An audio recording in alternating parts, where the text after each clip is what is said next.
Hello and welcome to your NAB Trade Earnings Season Top 3. I'm Edward Gagan.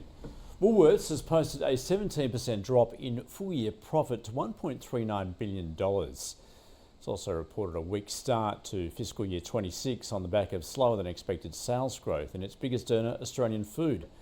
Sales of that unit has grown just 2.1% in the first 8 weeks of the business year.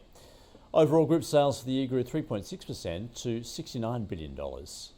Woolies has declared a final dividend of 45 cents a share, 21% lower than the 57 cents declared last year.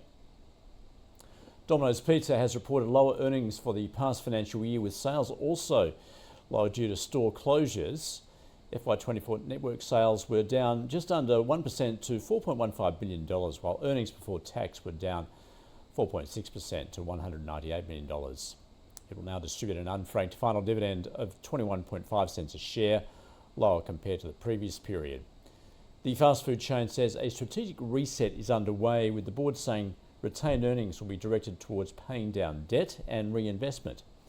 Domino's will also assess the relevance of store openings following a solid performance in Australia amid continued challenges in France and Japan.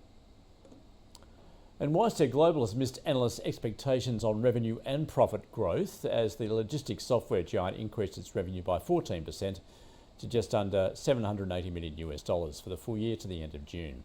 NPAT rose 17% to $200 million.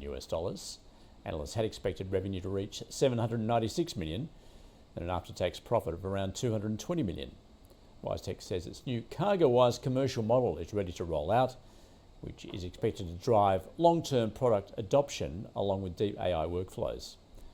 The company has declared a final dividend of 7.7 cents a share, which is an increase of 24%. And that is your NAB Trade Earnings Season Top 3.